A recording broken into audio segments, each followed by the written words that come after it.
ኢኮኖሚው አለ።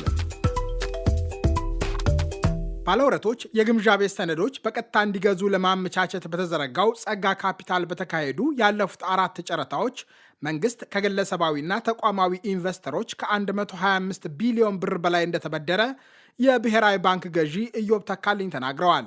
ዶክተር ኢዮብ በፍጥነት እያደገና እየተለወጠ ነው ባሉት ስርዓት በአጠቃላይ ከ1 ትሪሊዮን ብር በላይ ዝውውር መፈጸሙን በአዲስ አበባ በመካሄድ ላይ በሚገኘው የካፒታል ገበያ ጉባኤ ላይ ባሰሙት ንግግር ገልጸዋል። ጸጋ ካፒታል የኢትዮጵያ ብሔራዊ ባንክ ባለፈው ሳምንት ስራ ላይ የዋለው የሰነደ መዋዕለ ንዋዮች ግምጃ ቤት ወይም ደግሞ ሴንትራል ሴኪሪቲስ ዲፖዚተሪ አካል ነው። ለረዥም ዓመታት በወረቀት ሲከናወን የቆየውን የአክሲዮን ግብይት ግዑዝ አልባ የሚያደርገው የሰነዶች ካዝና ኢትዮጵያ የካፒታል ገበያዋን ከ5 አስርት ዓመታት ገደማ በኋላ እንደገና መልሳ ስራ ለማስጀመር በምታደርገው ጥረት ውስጥ ቁልፍ መሰረተ ልማት ሆኗል።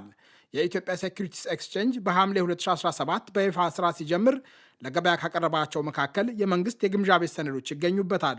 ግብይቱ ከዚህ ቀደም ባንኮችና የጡረታ ፈንዶች ብቻ ይሳተፉበት የነበረውን የግምጃ ቤት ሰነድ ገበያ ፍላጎት ላላቸው ሌሎች ግለሰባዊና ተቋማዊ ባለወረቶች የከፈተ ነው።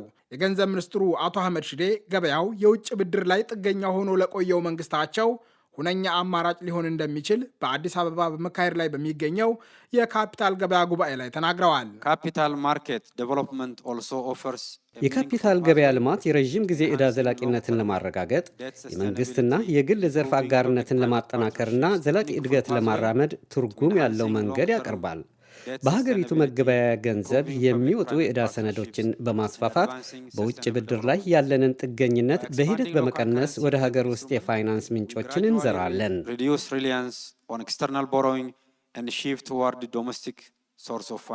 ኢትዮጵያ የመኖሪያ ቤቶችና የኃይል ማመንጫዎችን ጨምሮ መሰረተ ልማቶች ለመገንባት በመንግስት በጀት ላይ ብቻ ጥገኛ ልትሆን እንደማትችል ያመኑት የገንዘብ ሚኒስትሩ ማዘጋጃ ቤቶች ወይም የከተማ አስተዳደሮች የሚያወጧቸውን ቦንዶች ጨምሮ አዳዲስ የዕዳ ሰነዶች በአማራጭነት ጥቅም ላይ ሊውሉ እንደሚችሉ ፍንጭ ሰጥተዋል።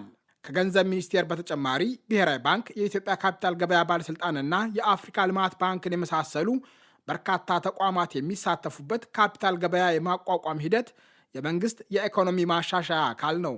ኩባንያዎች ስራቸውን ለማከናወን ወይም ለማሳደግ የሚያስፈልጋቸውን ካፒታል ለማሰባሰብ የሚችሉበት አዲስ ስርዓት የሚዘረጋው ገበያ ዶክተር ኢዮብ ተካልኝን ጨምሮ በርካታ የመንግስት ባለስልጣናት ከፍ ያለ ተስፋ የጣሉበት ሆኖ ይታያል።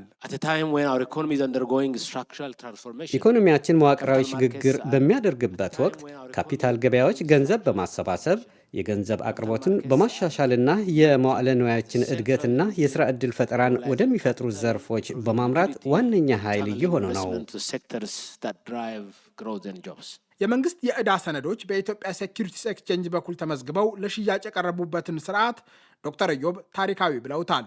ግብይቱ መንግስት የበጀት ጉድለት ለመሙላት ለሚበደርበት ስርዓት ክፍት፣ ተወዳዳሪና በገበያ የተመሰረተ መድረክ ፈጥሯል።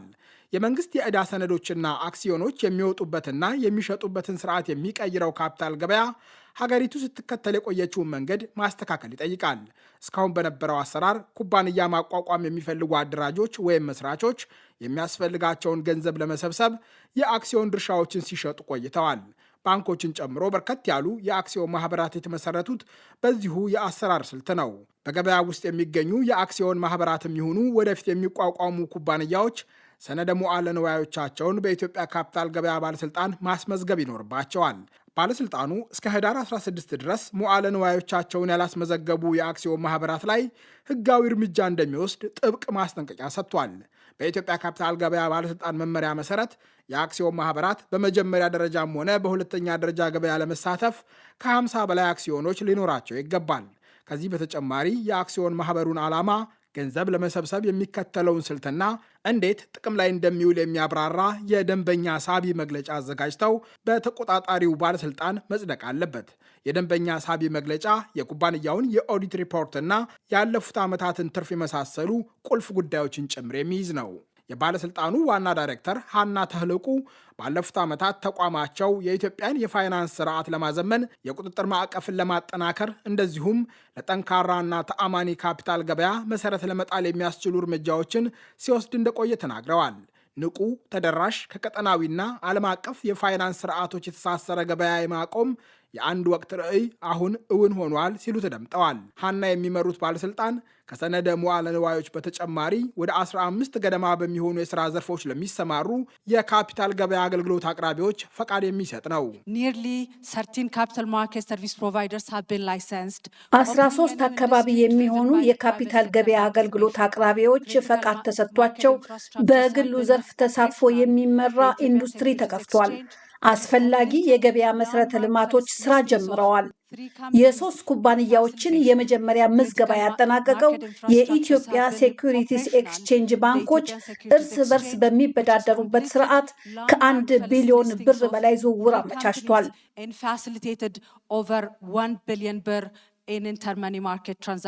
በካፒታል ገበያ ባለስልጣን ፈቃድ ከተሰጣቸው መካከል 4ቱ የኢንቨስትመንት ባንኮች ሲሆኑ 3ቱ በስራ ላይ የሚገኙ ባንኮች በተቀጥላ ኩባንያነት ወይም በሽርክና ያቋቋሟቸው ናቸው።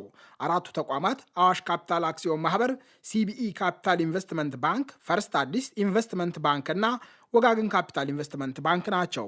ባለስልጣኑ ከሰጣቸው ፈቃዶች መካከል የሰነደ መዋዕለ ንዋይ ኢንቨስትመንት አማካሪና ሰነደ መዋዕለ ንዋይ ገበያ አከናዋኝ ጭምር ይገኙበታል። ፈቃድ የተሰጣቸው የካፒታል ገበያ አገልግሎት አቅራቢዎች ቁጥር ቀስ በቀስ እያደገ ሲሄድ ገበያው ቅርጽ መያዝ ቢጀምርም የኢትዮጵያ ኢንቨስትመንት ሆልዲንግስ ዋና ስራ አስፈጻሚ ብሩክ ታዬ ግን ተዋንያኑ ነቃ እንዲሉ የሚፈልጉ ይመስላል።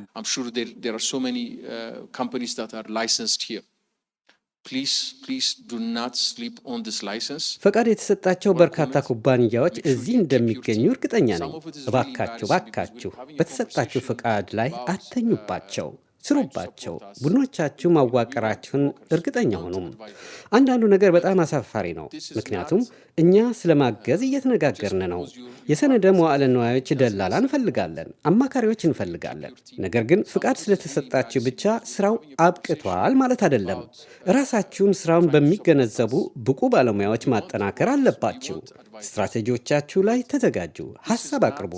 ምክንያቱም እኔ ራሴ ችግሩ ምን እንደሆነ መለየት አልፈልግም። ችግሩን ለእኔ የምትፈልጉልኝ እናንተ ናችሁ። ለእኔ መፍትሄ የምታቀርቡት እናንተ ናችሁ። ከዚያ እኔ ካፒታሉን አቀርባለሁ። ይኸው ነው። ገንዘቡን የማቀርበው እኔ ከሆንክ፣ ችግሩን የማፈላልገው እኔ ከሆንክ፣ መፍትሄው የማፈላልገው እኔ ከሆንክ፣ ሁሉም ነገር እኔው ራሴ ብሰራው ይሻለኛል። So if I'm providing the capital, I'm providing identifying the problem, I'm providing the solution, might as well do the whole bloody thing myself. ከዶክተር ብሩክ አንደበት የተሰማው መሰላቸት ኢትዮጵያ ንቁ የካፒታል ገበያ ለማቆም በምታደርገው ጥረት ውስጥ ስራቸውን በብቃት የሚያከናውኑ ተቋማት አለመኖር ሊያስከትል የሚችለውን ፈተና የጠቆመ ነው። ብሩክ ከህዳር 2015 እስከ ነሐሴ 2016 የመጀመሪያው የኢትዮጵያ ካፒታል ገበያ ባለስልጣን ዋና ዳይሬክተር ሆነው ሰርተዋል። ባለስልጣኑ በዶክተር ብሩክ በተመራባቸው ጊዜያት የቁጥጥር ማዕቀፎችን በማዘጋጀትና የካፒታል ገበያ ተቋማዊ አቅምን በማሳደግ ላይ ያተኮሩ ስራዎችን አከናውኗል። ብሩክ ኃላፊነቱን ለሃና ተህልቁ አስረክበው 41 የመንግስት የልማት ድርጅቶች ወደሚያስተዳድረው የኢትዮጵያ ኢንቨስትመንት ሆልዲንግስ ቢያመሩም የካፒታል ገበያ አገልግሎት አቅራቢዎች ስራ ያስፈልጋቸዋል። የኢትዮጵያ ኢንቨስትመንት ሆልዲንግስ በስሩ ከሚገኙ የመንግስት የልማት ድርጅቶች መካከል ኢትዮ ቴሌኮምን ጨምሮ የተወሰኑትን ኩባንያዎች አክሲዮኖች በኢትዮጵያ ሴኩሪቲስ ኤክስቼንጅ በኩል ለሁለተኛ ገበያ ያቀርባል ተብሎ ይጠበቃል።